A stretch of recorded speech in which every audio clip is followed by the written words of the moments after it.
खुलुमबाय नोंथांमोननिसिम आं गोदान मोनसे भिडिअ लानानै फैबावबाय। अन्नानै भिडिअखौ जोबजासे नायलांदो। एक्स डिआइजि पि.के. दत्ताखौ दार्जिलिं पुलिसआ दिनै हमबाय। एक्स डिआइजि पि.के. दत्ता, जाय साब इन्सपेक्टर आनजादनि पेपार लिक जानायनि गुबै दायनिगिरि। पेपार लिक जाखांनायनि उननिफ्रायनो पि.के. दत्ताया खारखुमानानै दंमोन। जोबनायाव बिखौ दिनै दार्जिलिं पुलिसआ इन्डिया नेपाल बर्डार काकारबिट्टा जायगानिफ्राय हमनो मोनबाय। पि.के. दत्ताजों लोगोसे बिनि बिजामादैबो दंफायोमोन बे समाव। आसाम पुलिसआ दा आसामनिफ्राय एक्स डिआइजि पि.के. दत्ताखौ लायनो थाखाय थांगासिनो दङ।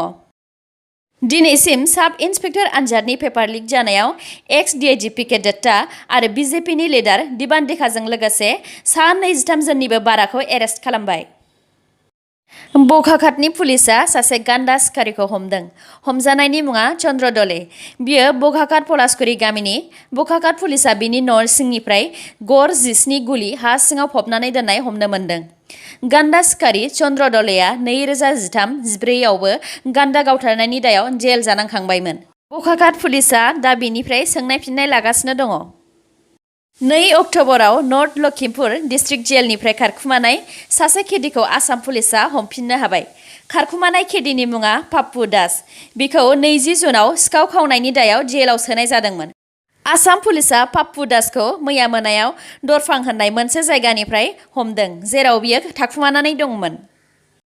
क'अर्डिनेशन committee of electricity employees, engineers and pensioners, बे कमिटिया इलेक्ट्रिसिटि एमेन्डमेन्ट बिल 2020 नि हेंथायै आसामनि दाब दाब जायगायाव इलेक्ट्रिसिटि अफिसनि बाहेरायाव धर्ना होदों। बे इलेक्ट्रिसिटि एमेन्डमेन्ट बिल 2020 नि गेजेरजों इन्डियान गभर्नमेन्टआ इलेक्ट्रिसिटि डिपार्टमेन्टखौ प्राइभेटाइजेसन खालामनो आखायाव लादों। बे बिलनि हेंथायैनो बिथांमोनहा धर्ना होदों। लोगोसे एपिडिसिएल डिपार्टमेन्टआव मावग्राफोरनि प्रमोशन आरो साख्रिखौ पार्मानेन्ट खालामनायनि दाबिबो खालामदों। बे बिलनि हेंथायै आसामनि इलेक्ट्रिसिटि डिपार्टमेन्टनि इउनियनजों लोगोसे अल इन्डिया पावार वार्कार्स इउनियनआबो बे बिलनि हेंथायै इन्डियानि दाब दाब जायगायाव धर्ना होदों। इलेक्शन कमिशन अफ इन्डियाया मैया मणिपुरनि मोनथाम समष्टिनि एसेम्बलि बाइपल इलेक्शननि अक्ट' एबा डेटखौ फोसावबाय। मणिपुरनि मोनथाम समष्टि वानहय, सेइटु आरो सिंघाट समष्टिनि बाइपल इलेक्शना 7 नबेम्बराव जासिगोन। बिनि अफिसियेल नटिफिकेशना 13 अक्ट'बराव ओंखारगोन आरो नमिनेशन खालामनायनि लास्ट डेटआ 20 अक्ट'बराव जागोन आरो इलेक्शन काउन्टिंआ 10 नबेम्बराव जागोन। डिब्रुगड़ टेंगाघाट पुलिस थानानि साब इन्सपेक्टर दिपज्योति दासखौ सासे मानसिनिफ्राय रां जाख्ल'नायनि दायाव एरेस्ट खालामबाय। दिपज्योति दासआ बर्नाबास खुजरनिफ्राय 1 लाख रां लादोंमोन। उनाव रां लाखांनायनि उनावनो बर्नाबासआ टेंगाघाट पुलिस थानायाव दिपज्योतिनि हेंथायै एफआइआर हैनायाव टेंगाघाट पुलिस थानाया साब इन्सपेक्टर दिपज्योति दासखौ एरेस्ट खालामबाय आरो बेखौ दा डिब्रुगड़ जेलाव दैथायहरबाय। Defence research and development organisation (DRDO) supersonic assisted release of torpedo' (SMART) मिसाइलखौ मैया टेस्ट खालामनायाव जाफुंसारनो हाबाय। बेयो मोनसे एन्टि साबमेरिन मिसाइल। बिनि गेजेरजों दै सिङाव खारग्रा जाहाज साबमेरिनखौ गावनो हागोन। बे मिसाइलखौ मैया उडिशानि हाविलदार आइलेन्डनिफ्राय टेस्ट खालामनाय जादोंमोन।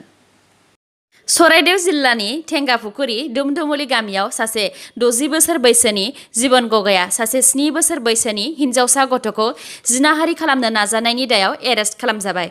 दुथां जीवन गगैआ न'आव रावबो गैयैखौ खाबु नायनानै गाज्रि खामानिखौ मावनो नाजादोंमोन। उनाव हिन्जावसा गथ'नि नखरा बे जाथायनि सोमोन्दै थेंगाफुखुरि पुलिस थानानो खौरांखौ हैनायाव थेंगाफुखुरि पुलिस थानाया दा दुथां जीवन गगैखौ एरेस्ट खालामबाय। दिनैनि निउसआ एसेनोसै। गाबोन आरो गोदान निउसजों लोगो मोनफिनबावगोन। नोंथांमोना दासिमबो आंनि चेनेलखौ साबस्क्राइब खालामनानै लायाखैबा अन्नानै साबस्क्राइब खालामनानै लादो आरो लाइक, कमेन्ट आरो शेयार खालामनो दाबाव। गोजोन्थों।